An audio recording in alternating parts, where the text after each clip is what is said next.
BJP ने नितिन नबीन को अपना राष्ट्रीय कार्यकारी अध्यक्ष बनाकर सबको चौंका दिया है और आज पूरे देश में नितिन नबीन की चर्चा हो रही है। नितिन नबीन सिर्फ 45 साल के हैं और जब उनके नाम की घोषणा की गई तब इस देश के लोगों ने इंटरनेट पर ढूंढना शुरू किया कि आखिर वो हैं कौन।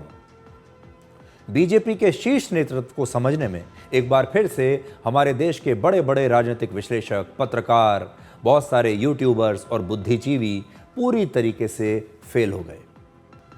14 दिसंबर को नितिन नबीन के नाम की घोषणा करके बीजेपी ने एक बार फिर से साबित कर दिया है कि जहां सारे विश्लेषकों की सोच खत्म होती है वहां से बीजेपी के शीर्ष नेतृत्व की सोच शुरू होती है और बीजेपी को डिकोड करना आसान काम नहीं है।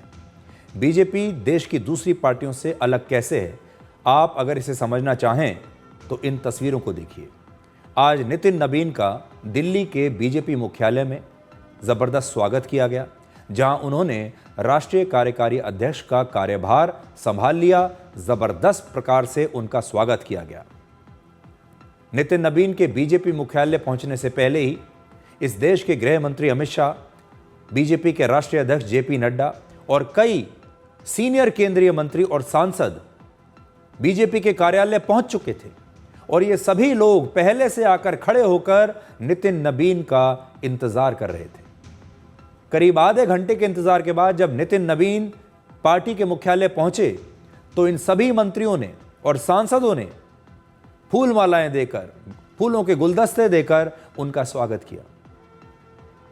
गृह मंत्री अमित शाह और बीजेपी अध्यक्ष जेपी नड्डा ने नितिन नबीन को बीजेपी कार्यकारी अध्यक्ष की कुर्सी पर बाकायदा बैठाया फूल देकर।